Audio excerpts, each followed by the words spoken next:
So first of all, thank you guys all for coming to this IGEL Community webinar. I'm really looking forward to these. We do our meetups once a month, but we're also starting to do, thanks to Sebastien, a bunch of deep dives into different areas that really Seb thinks that, are important for you guys to learn and know and know a little bit more. And we were actually asked by a few people, hey, can you say if these are for advanced or beginners or, what level? But they're really for all levels.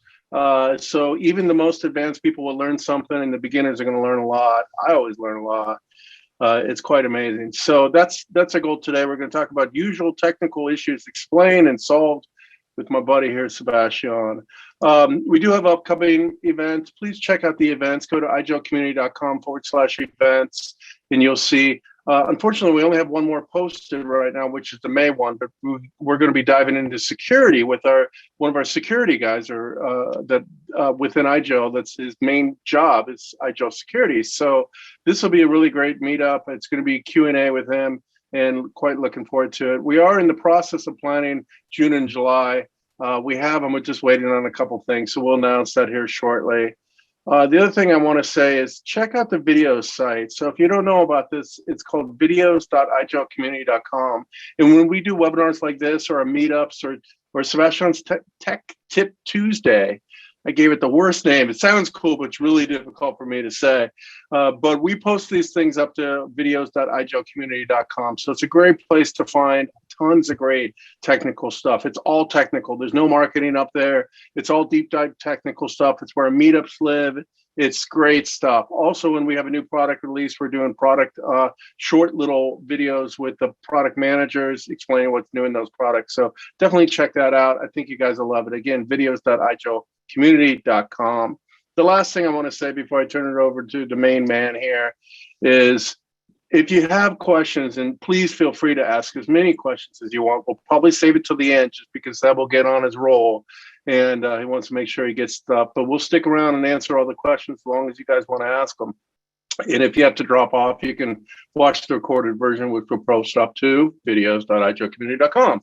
But please use the Q&A piece of Zoom here. It's down there somewhere. I love when YouTube people do this. Right now I'm doing this.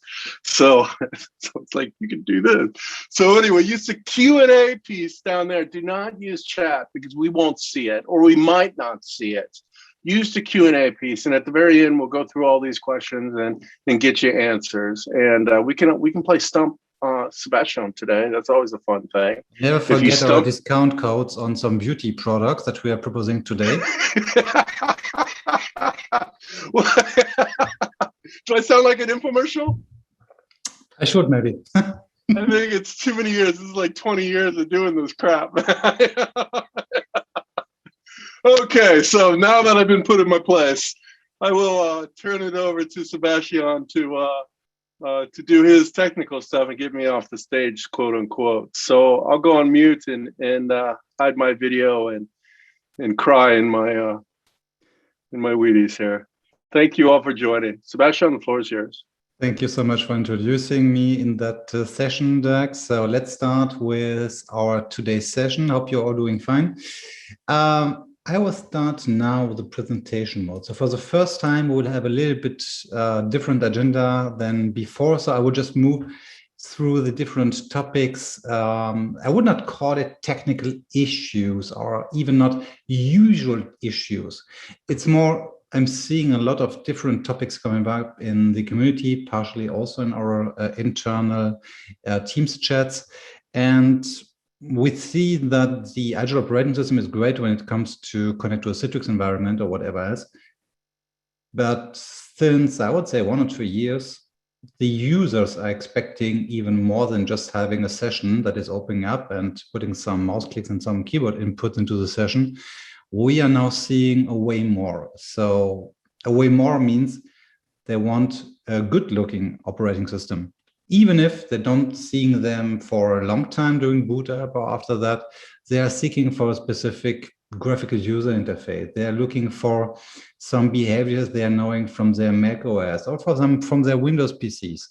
And that's where we will dig a little bit deeper today into the topic And for those of you who are knowing Agile for a couple of years, maybe, or maybe a couple of months, you have noted that we have released a lot of firmware versions, and sometimes some features are not working like expected, like the post-session comments. And I will try to show you how I'm, at least looking into it, not saying I'm debugging it, that would be too deep, but how I'm looking at it.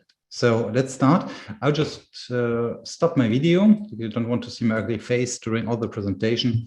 So let's start. So the agenda for last time, just to make it short, we had a couple of introduction into the session performance debugging process and also how to access the endpoint, the command line interface.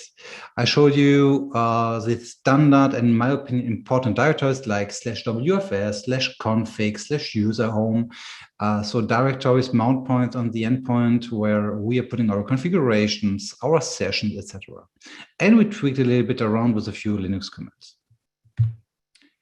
What we, or let's say, I assume if you join the part 2 of the session, is that you might have attended part 1.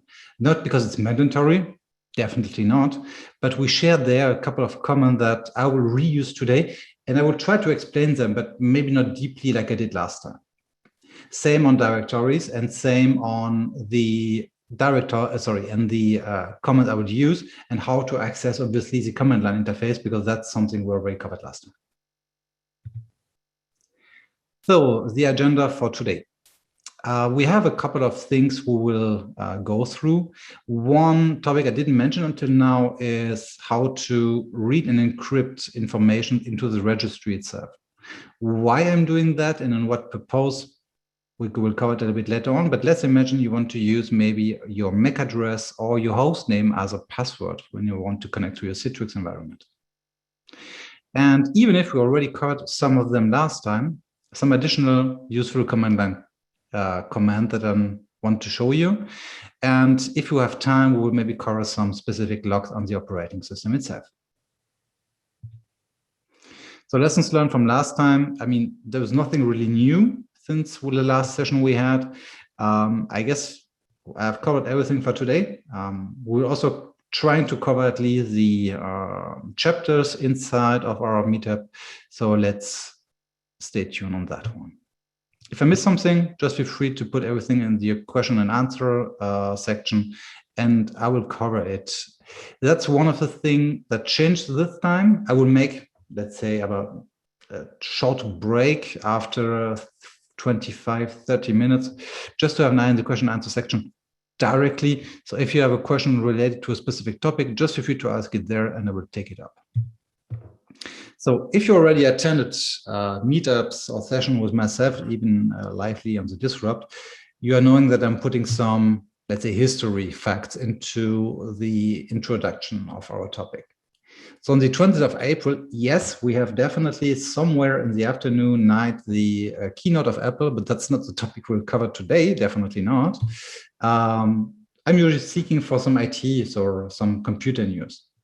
And there are good days where I can find some really fun stuff regarding PC creation or a new model of specific hardware was launched or new architecture was developed. Let's say it this way, I just took the last 10 ones and I definitely skipped the World War II ones because they are such ugly that I couldn't even paste them into the presentation. So just to give you a rough overview, what I'm looking at if I'm thinking about the 20th of April, and honestly, about every meetup we had, I had to face that kind of really great events, like Deepwater Horizon explosion, or some bomb attacks, United Nations in Puntland, or an earthquake, or whatever. So sometimes it's really tough to find something good or something to explain, but I will try to focus. And I found something regarding the Apollo program. So I guess it's the second time I'm speaking about some space-related stuff. I guess sometimes they are also related. Was it Apollo or was it some shuttle space? I can't remember. But yeah, for those of you who are looking at the 20th of April, it's also 420. And if you want to Google it, you will find what I'm looking for. So coming back to the main topic, day of today. We have a couple of engine optimizations about our kernel, about our operating system, and we will see if we can bring you to the dark side of the moon, or at least leave it. So now let's switch to the hands-on. I will try to do that this way, that I will switch a little bit between my VMware Viewer workstation and the presentation mode, or just between the presentation and the VMware workstation tool. But I must be honest, I have also a couple of notes that I made to myself in a text editor. So you will see what I'm looking at and which kind of comments I'm using. So I guess you're already aware that we have a post-session command procedure in our operating system already since, I don't know, 8, 9 years. That if you close a session or a session get closed by a network failure, or if the remote admin disconnected your session, or you went to log off or to disconnect, you can specify a specific command that is issued just after that. So if a browser gets closed, like an example, you could say make a log off, that the endpoint logs off, deletes some temporary files, and logs on automatically back, that you have, let's say, a proper environment. This post-session command procedure changed a lot in the last 3 to 4 firmware versions, I would say. Somewhere, I would not call it buggy, but unreliable, I would say it this way. And unreliable in this way that you choose a specific session, you enter the post-session command, a predefined one or an own one if you needed it, and nothing happened. And I tried to understand what happened there, because we do definitely get information from our development about what went change in the operating system, but sometimes not, let's say, not extremely deeply, because we don't need it usually. But just from my own learnings, I'd like to go a little bit deeper in that topic. So that's where we will now go back to the, hold on, to the whole screen.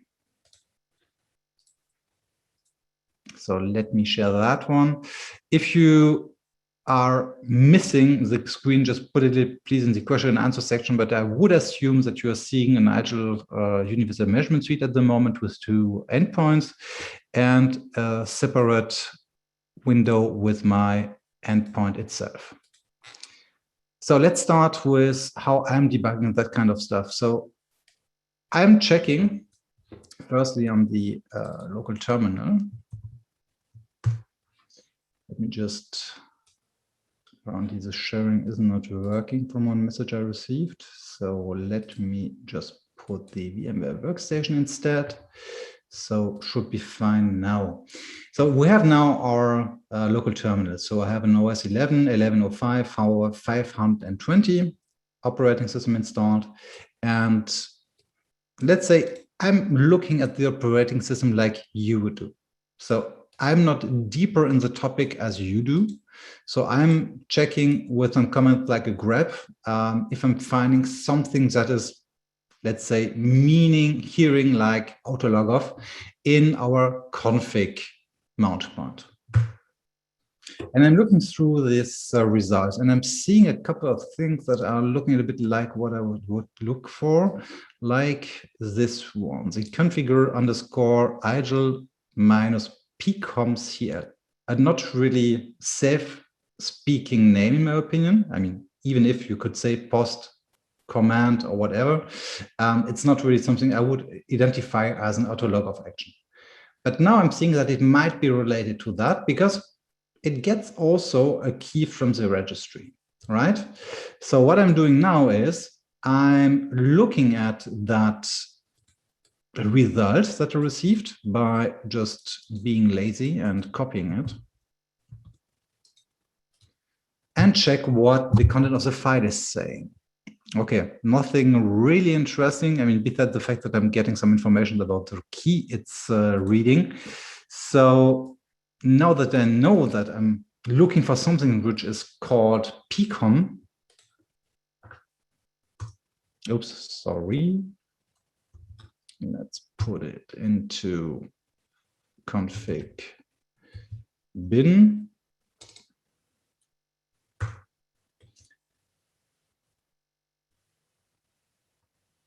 I'm doing something absolutely wrong, apparently. Oops.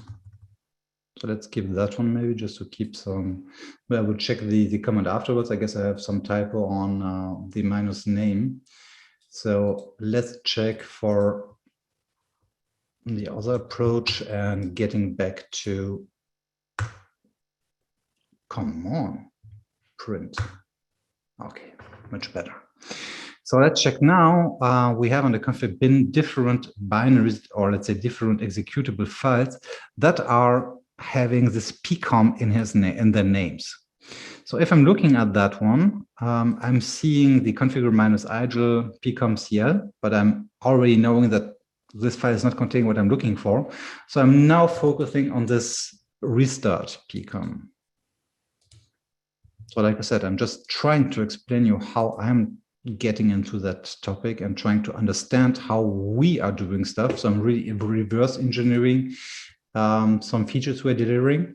So I'm looking here on systemctl. Okay, that's how I'm stopping this daemon. So now I'm also knowing that we have a daemon. So really systemctl service, like on Windows, if you go to services.msc, we have something which is called IGEL -pcom d, so stands for daemon, I guess.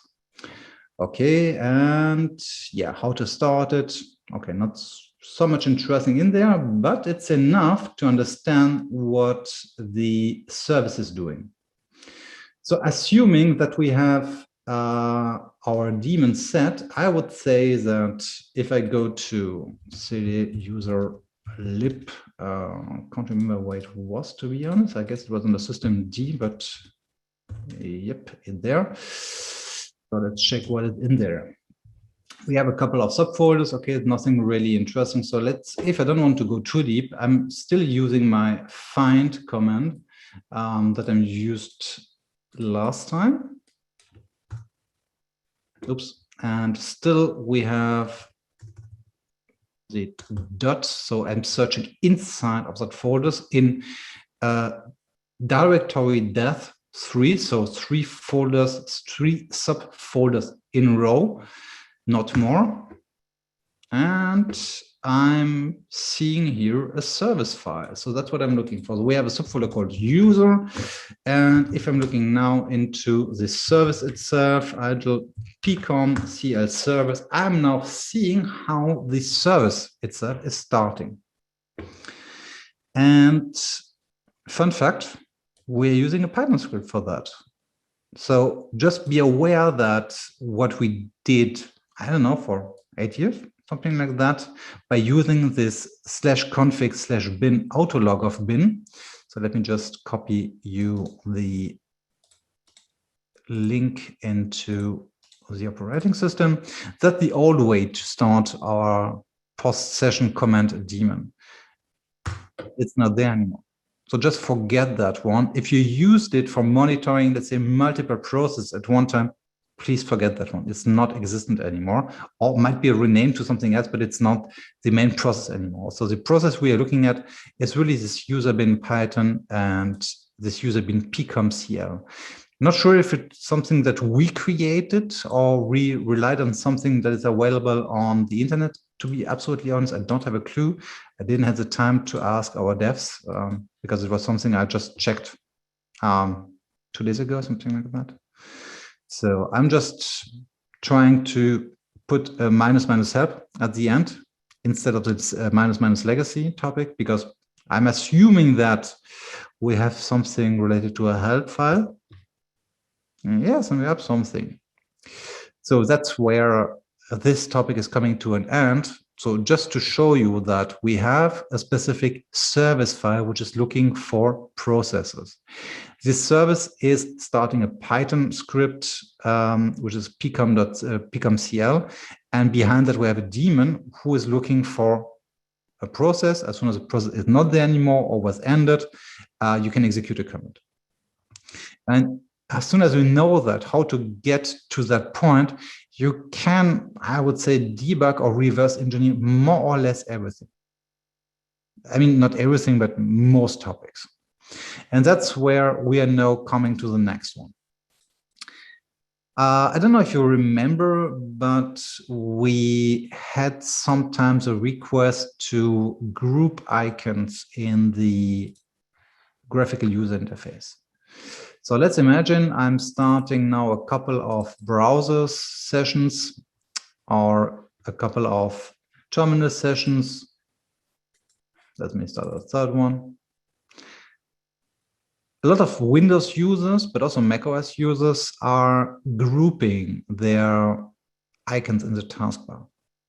It's not something that will change the world or fix the hunger in the world or bring all the different issues on wars, etc., to a peaceful end. But that's something that might help the end user to accept the IGEL OS even more. So on that one, just remember that we have an XFCE window manager. If you know that, you might have the ability to switch to the user. So not we are now root, I'm switching to user. And if you Google around XFCE, tweaking, configuration, you will see quite soon that we have a couple, not we, XFCE has a couple of configuration menus. The configuration menus that you are not supposed to use on IGEL OS, definitely not, because you are doing everything by profile, etc. But still, you might have the ability or the need to change it. So let's check the first tool, which is XF Desktop. Settings. By the way, why I'm using the user, not root, because the settings are made in the user context. So if you open that kind of tool in the root context, first, they might not open at all. Or if they would open, you will not target your own user, which is the user which is run for the graphical user interface. So fun fact, we're now seeing my wallpaper. Like I said, nothing that's really important, but you could, in theory, change your wallpaper there by using the original XFCE tools and some other stuff related to your graphical user interface, right? So include application menu on desktop, right-click. Give you just a short example. I'm right-clicking and nothing happened. So it's disabling the context menu on the desktop.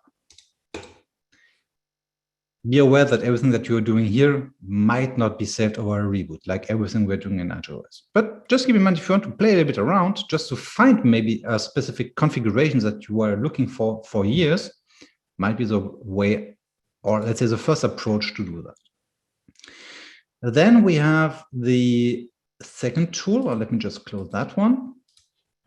We have the XFCE4, I guess, settings editor. Hopefully, yeah, all right. So now we have the main editor tool, which is used to change configurations, right? So change configuration inside of this XFCE. I would have to double check, because that's honestly something I didn't check again. But if I'm checking now the show hidden file, so you can do a lot of stuff, change the icon, the Windows width, etc. But that's not what I'm looking for at the moment. I'm looking really for this grouping stuff. And the grouping is somewhere under plugins, if I remember right.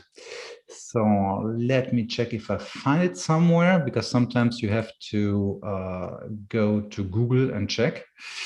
But here we have our plugins. So, okay, that it's looking like what I'm looking for. So we have a task list, and now we need this grouping feature. So the grouping feature isn't available as itself inside of the graphical user interface. So let me put the setting into the terminal, like I found them on Google. Let me take the comment. So I would check first by making the comment. Yes, I'm sure. To paste the comment that I did here. So xfconf query. So I'm checking inside of the subcategory panel for a specific plugin number. And inside of that plugin number, I'm checking for grouping. And by putting a 1, I'm enabling the grouping. So you might already see, without having the need to reboot the system or whatever, that now we have a grouping inside of our operating system. If you want to go back, just an easy way, put it at 0, and boom, you go back to your original view.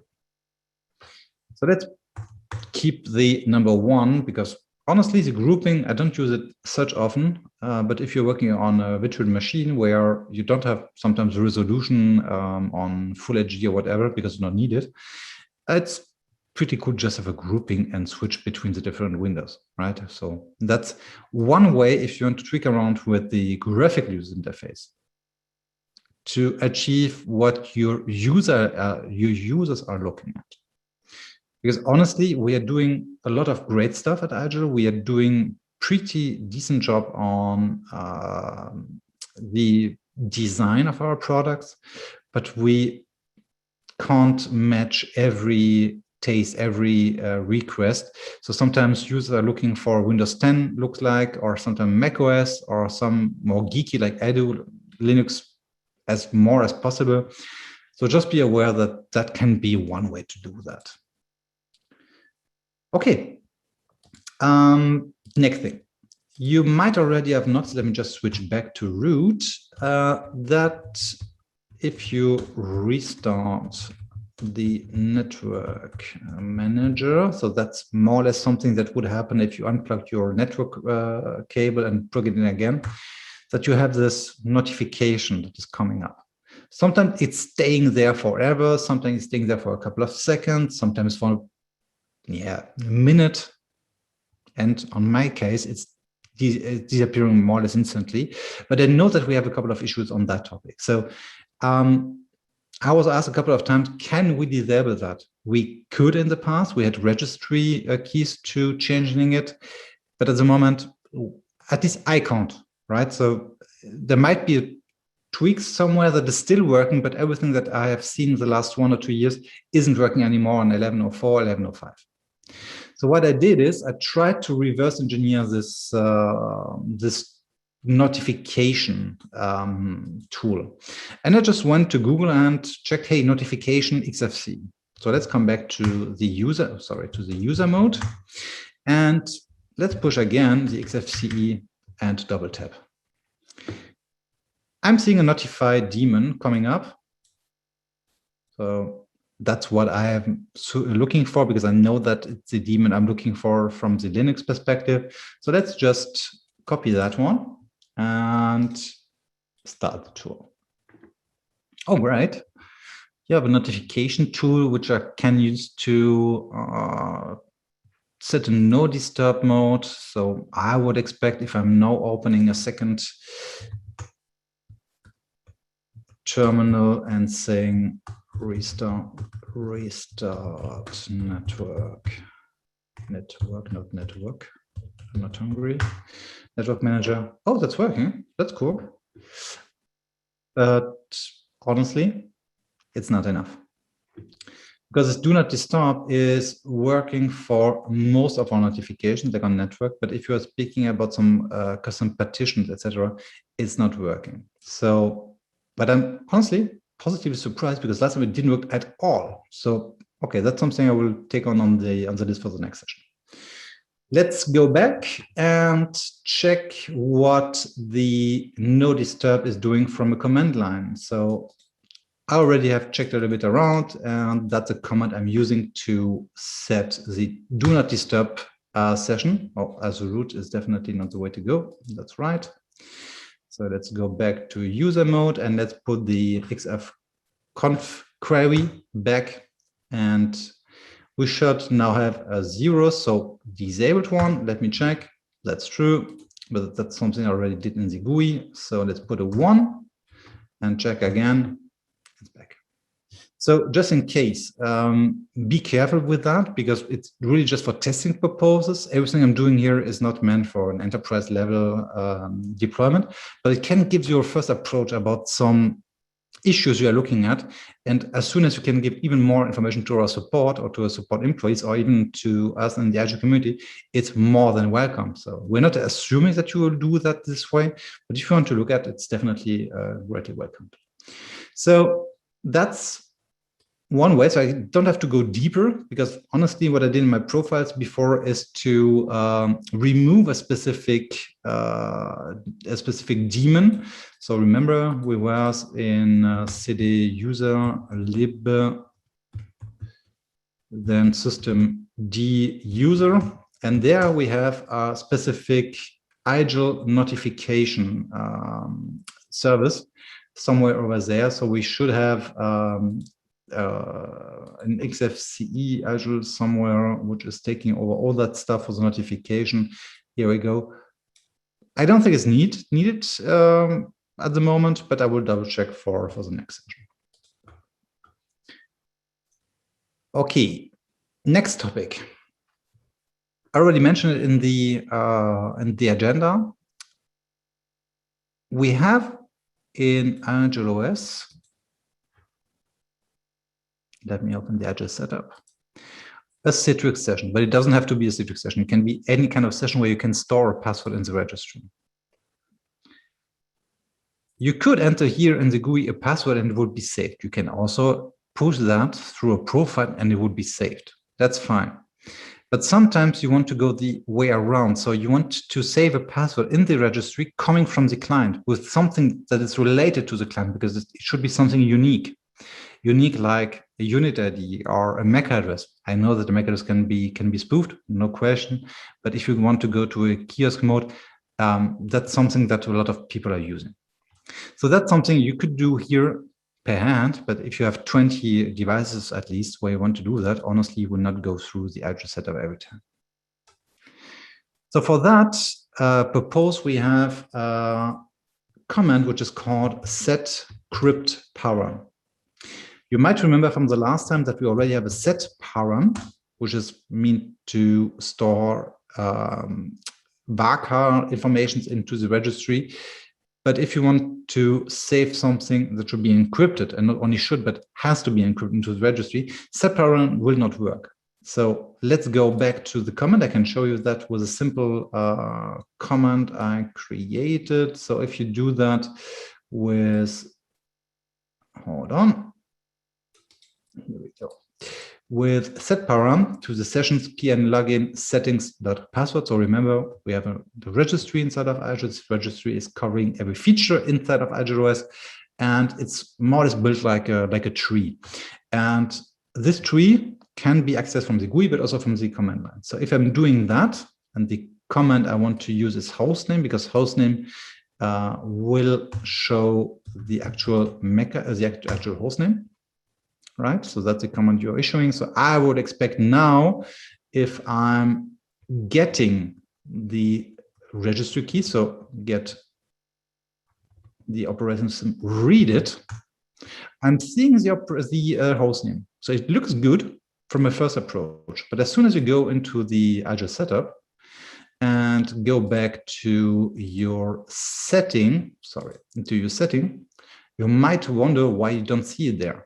The simple reason that the operating system is expecting, an encrypted information. So that's the reason why we are using the setCrypt param instead of param.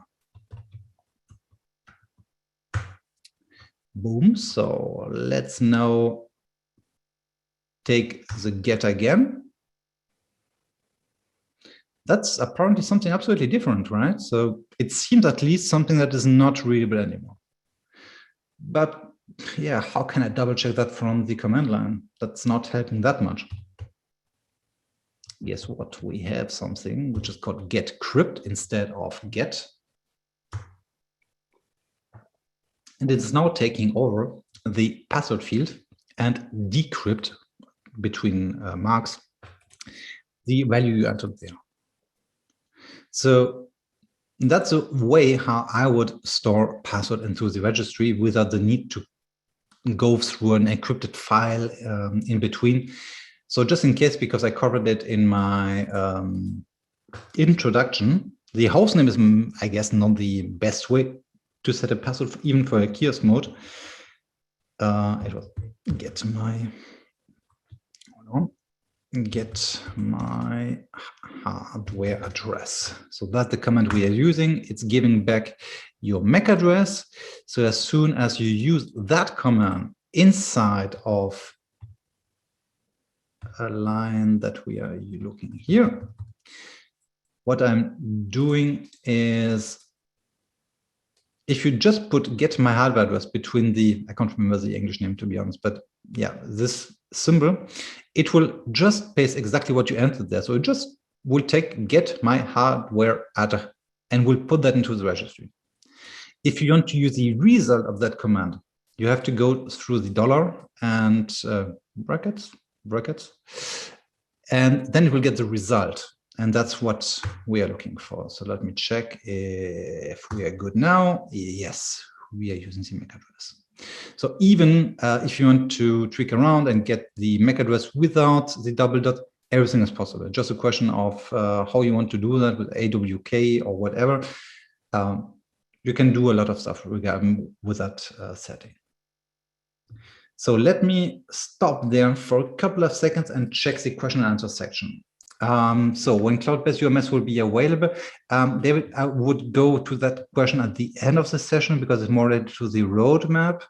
Do the log files record if a user-initiated shutdown was initiated? I'm trying to analyze behavior and I can see the logs showing the IGEL starting up, but nothing about the shutdown behavior. Is this because it's not logged properly? Hard to say, Milan, but I will keep that question to the end because we might have a few comments that might help you.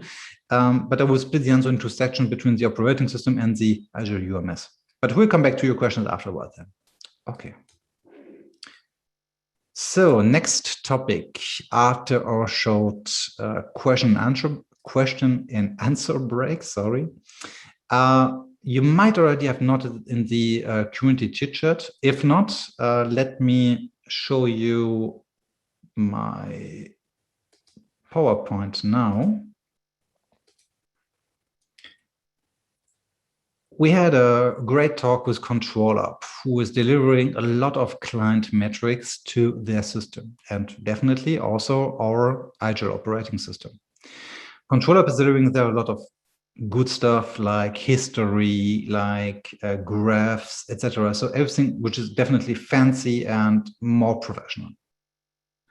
But during that talk, we thought about, hey, what can we do to show what ControlUp is doing and what IGEL can do, but just on a one-time shot. And that's where the idea number 4 came from, to create, let's say, a few one-liners that you can use on your UMS to gather some metrics from your devices somewhere outside of your company or inside of your company. So when you look at my screen, you should see now the ID number 4, which is a screenshot where I'm using the so-called structure tag to gather some information. The structure tag is at the moment the only field in the UMS where you can write from the endpoint to the UMS. The structure tag is a value, is a field that you can use in a view to filter devices too. But the main purpose was to use a DHCP structure tag, which is 226 on your DHCP server, to make your auto-enrollment process and the default directory rules even more fluent. I'm misusing it, to be honest, at the moment, because we don't have another field we can use. But if you already may have seen that in our discussion on community chit chat, there is something coming up and we will add some additional fields, but at the moment it's the only one. So let's imagine you have a user in your company which is working through ICG and is complaining about performance issues. Well, not saying that it will explain everything, but you could use a script that we go through in a couple of seconds to check the download speed is, let's say, enough, or if you have some network issues there. Second topic on that one is, let's imagine your user is complaining that he cannot access a specific web resource or a specific server or whatever. And he's complaining that every day. What we can do is checking just after the network was initiated if a specific server, so a host name, an IP address, is reachable or not. And that's what I'm doing here. So checking a specific IP address, it was the UMS in that case, and checking if it's online or not. If the device cannot reach that address, it will show you here server state, blah, blah, offline. So it can be helpful if your user is complaining that he cannot access your Netscaler, and you can look before even joining his session or joining his endpoints through a shadowing session. If it's already saying, yeah, that's true, he cannot access because, I don't know, firewall rules or whatever. Then, because at the moment we are focusing on the local IP address, so if we look at the device connected through SCG in your company, you will see the endpoint local network IP address, so mostly 192.168 dot whatever, whatever, but not his public IP address. So if the user is complaining one more time, he cannot access something on your web service or whatever, you would mostly see his public IP address, but that's something that is not listed here. And asking the end user to go to some websites would need then a local web browser. Make it short. I created a short script, one-liner, to gather information into the structure tag. Last but not least, before switching to the UMS itself, Wi-Fi quality and Wi-Fi signal level. Not saying it will answer every question, but especially in the teleworker and work from home situation, where your device is connecting to their own router and VLAN Wi-Fi access points, it might have some issues sometimes, and because it's too far from the access point or whatever. And that's something you could check here easily, just after boot up and just after the network was initiated. So let me now share back to the VMware workstation and just make it short. It's something I created in some to merge, and I guess it was on, honestly, I can't even remember when I created it. It's already a few days back. So to sort, yeah, I have it here. That's something I should have checked before, but I must admit I didn't. So here we go. Yeah, that's the 4 profiles I exported just before. So let me import them quickly and let's go through them. Import profiles, boom, and check. So, and that should help me to find them afterwards. So let's go back to the download speed. So on the system, firmware customization, let's check first why I use some variables. I Googled around one more time and checked which kind of speed test websites are available for downloading some files. So with 10 megabytes, 100 megabytes, or a more static URL. And that's what I took here. So I can use the URL by checking here and putting it here to change it to 100. And that means that the device will, and that's something I would definitely be aware of, please, the device will do that on every desktop start. So if you have an SSD or if you have a 4G or 5G emitted hotspot connection, just be aware that the file will be downloaded every time. So it will cause some input, output, write and read access on your SSD. And the same stuff, it will do that also on the on your data usage. So just in case, that's what I'm doing here. So we have my curl, which is not mine, but a command used command on Linux to download the specific file to def null, which means that it's not stored everywhere. It's just a kind of dummy device, and will give back then that results into 2 sections: the speed download and size download, because you want to check if the device tried to download 10 or 100 megabytes. and then the command write RM setting, which is then writing back all that stuff into the UMS. Second example, the public IP address. That's even easier, to be honest, because there we don't have any kind of variables. I just use the ICANN, so HAZIP.com website where you can download exactly your public IP in seconds or milliseconds, even better, and write it back to the UMS. Remote server monitoring. This one is a little bit, I would not say more complex, but there we have definitely a variable because you have your own server you want to monitor. So you just have to change the IP address of the host name here.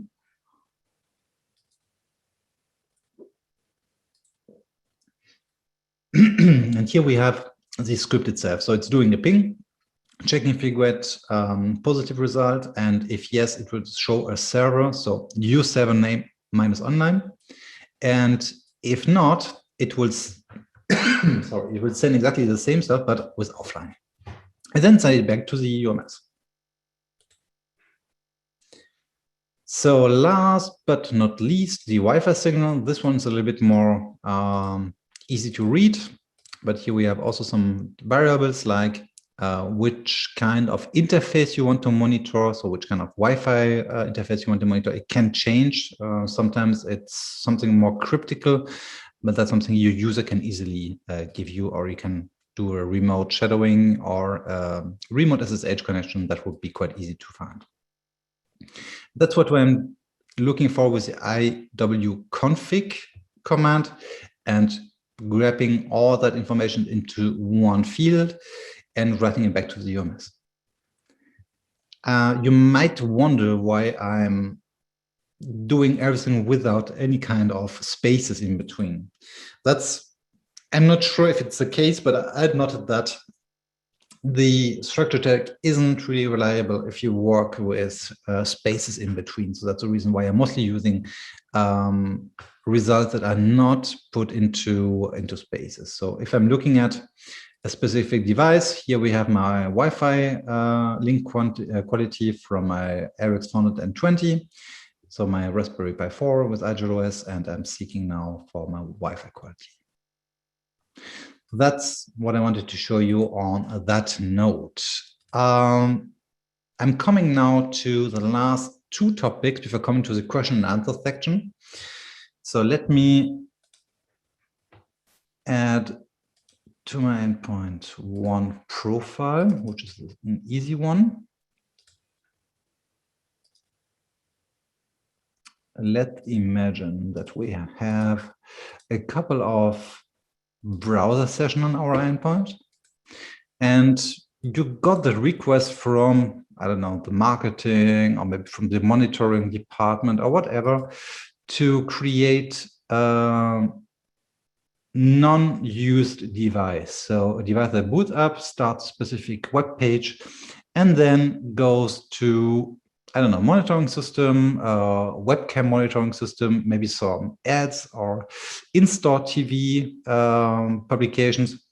That's something you can definitely do. But as soon as you are working with more than one tab, it's getting a little bit dirty. Dirty for the simple fact that if you start the web browser, in my case, Firefox, yeah, it stayed there. It will not switch between the different tabs.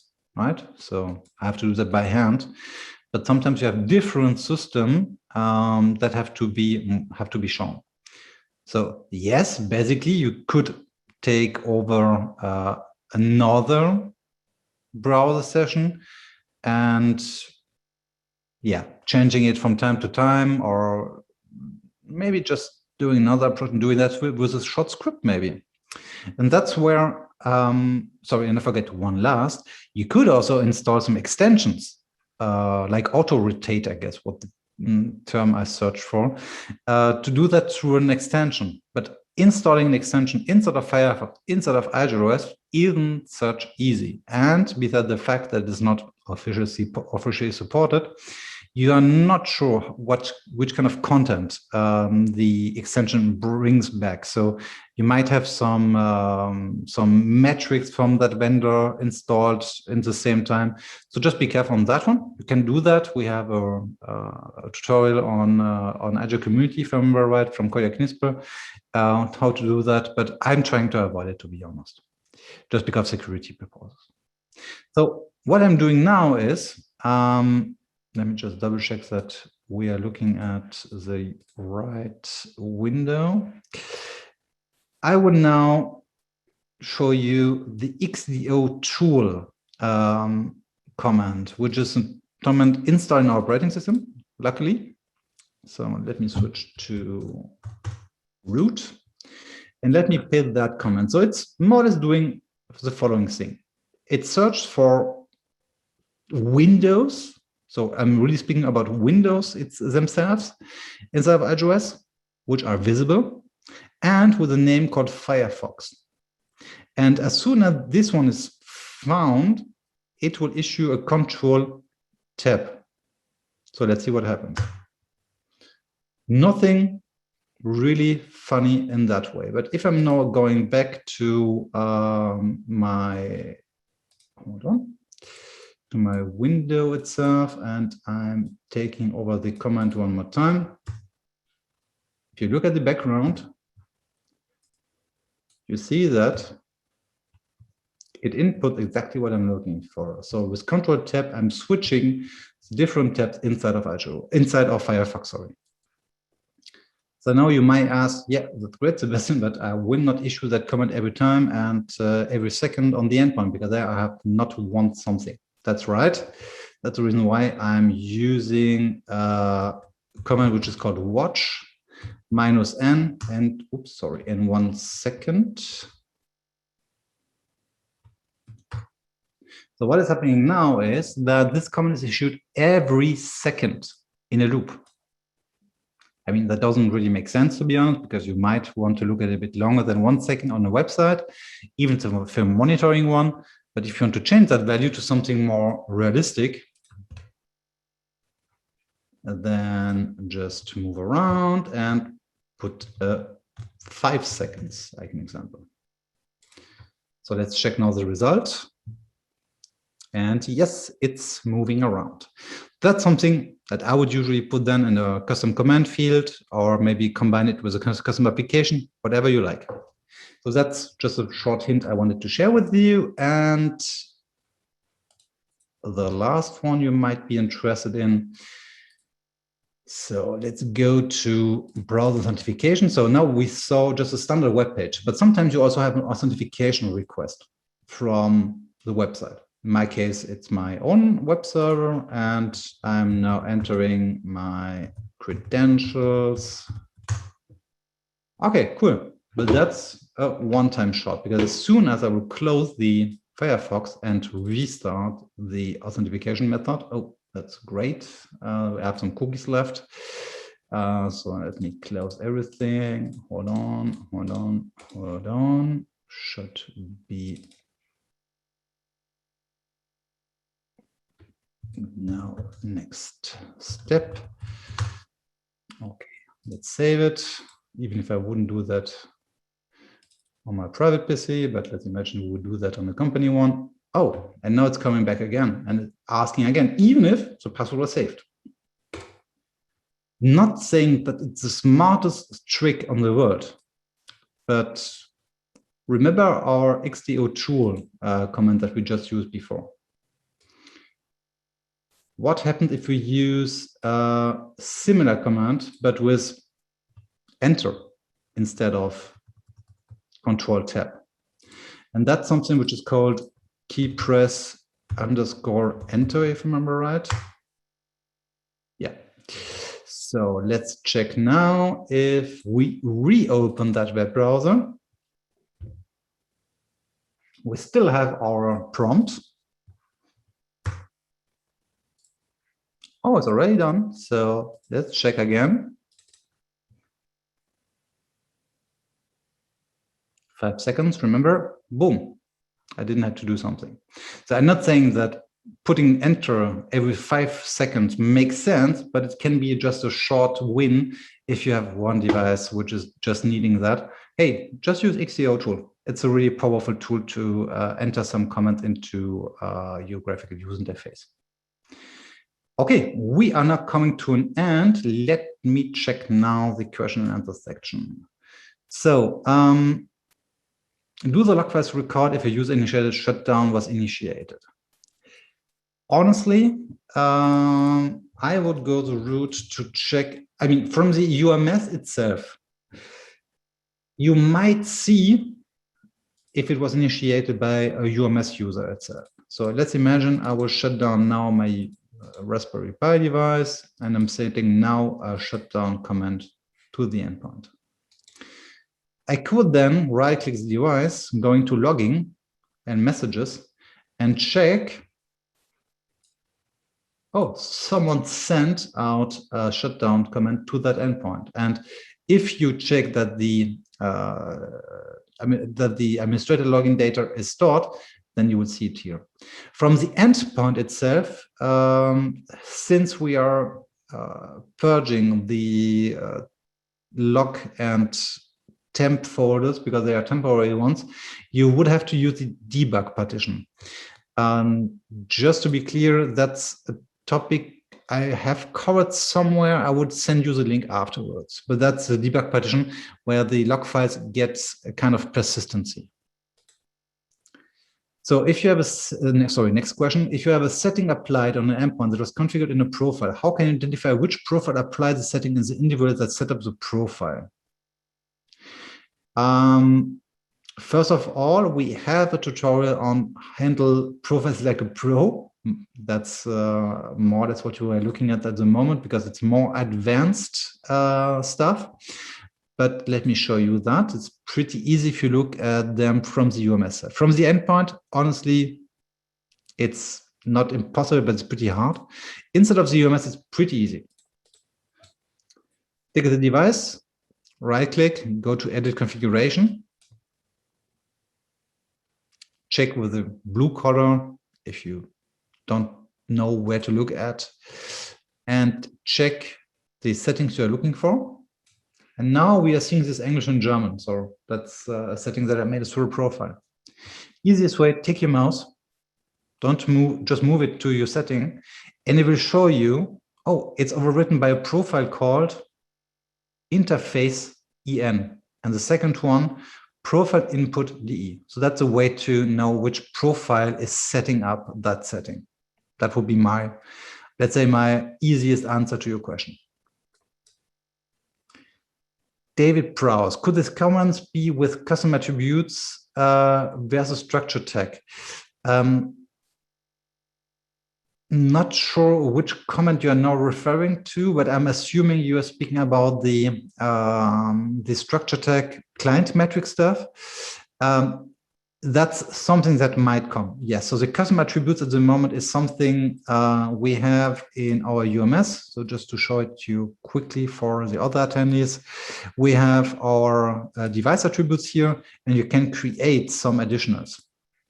So you can, let's say, take a new called, I don't know,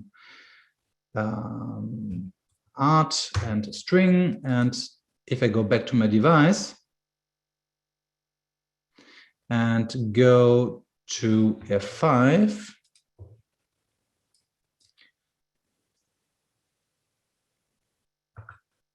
am I blind? Or didn't I save it? Hold on.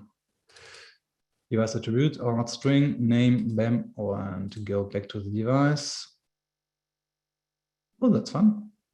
I mean, yeah, okay, my mistake. Art, and now you can enter something. And that, to answer your question, David, is coming. Yes, we might have something like custom attributes where we can write back from the endpoint. If that was your question. If not, just feel free to send out another one. Peter Duran, is there a best practice recommendation for rolling back firmware versions? Recently, we had issues with firmware 11.05. We had to roll back to 11.04 270. Yeah, and then the Firefox did not like that. That's true. Firefox profiles are a little bit special. I must say that I would have to lie, but if I remember right, a statement that I got from Jörg Freund, which is covering from a dev perspective on our side, really deep dive questions, I was pretty sure that it shouldn't happen anymore on 11.05 versions. Because this profile topic was something related to earlier version of the ESR that we are using. But honestly, I would have to double check to be absolutely clear. And no reason to be embarrassed. Happy to help. So last one from Milan. I have been able to use variables to pass some data back instead of UMS structure. But with any of this stuff, I'm always skeptical with what will be considered supported. Absolutely true. At the moment, even if I'm not sure if the structure tag is at least support for that kind of behaviors, I'm using it, but you're definitely true. I'm definitely looking for something which is supported, and I will not tease too much, but it's definitely planned for an upcoming UMS version. And I'm not speaking about 2 years or 3 years in future. I'm really speaking about something that might happen pretty soon. Okay. If no other questions are coming up, I would say we are coming to an end. And yeah, I would say I wish you a great evening. Doug, if you want to say something more interesting than I did the last hour, please feel free to do so. Oh, that was absolutely great. That was absolutely great. Thank you so much. Absolutely great. I absolutely love it. Yeah. What do I say? Nothing. Your smile is enough. So yeah, I would say we are done. And I wish you a great evening and have fun. And if you have the feeling that we are missing something or you need an additional session, please feel free to send your feedback to community, to myself, to Doc, to whoever. We were more than happy to get that. You bet. Sebastian, there's one last question. Check this one out. This is actually a good one. Basically, it says, I like the sessions, but again, what is considered supported? I like the depth, so it's a very good question. Since it's recorded, I cannot say too much, but yeah, no, to be absolutely honest,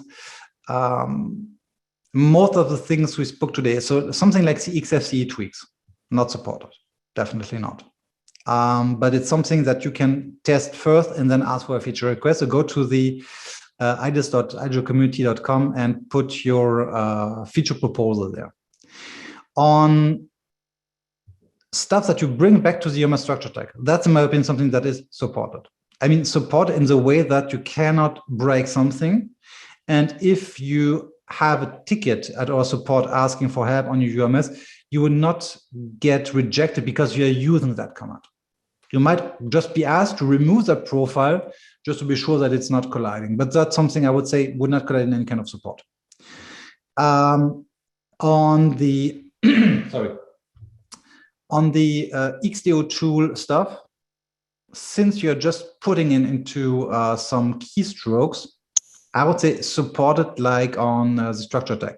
You will not get support from the IGEL support and saying, this command is not working anymore, please help me. That might not function. That's something that is more, I would say, best placed in the community. And on the post-session command, reverse engineering everything, that's something for your own interest. If you change something there, that's definitely not supported. I'm not sure if you would be happy with that answer, Milan, but I hope I covered it as best as I can from a diplomatical point of view. Yeah, that's a good question. Very good question. Yeah. Well, on that note, let's just say bye. Thank you again, Sebastian, for doing this. And he puts so much time into these, and it's really great what he's doing. I hope you guys all enjoy it. I know I do. So on that note, definitely check out videos.igelcommunity.com for the recorded version. We'll share it with you, of course, inside Slack. But that's where you'll find all the videos. So have a great day, guys. 1 hour, I got the Apple keynote. So I'm all looking forward to seeing what I don't want to buy, or what I want to buy but should not buy. So on that note, thanks everybody. Thank you, Sebastien. Thank you. Bye-bye. Cheers.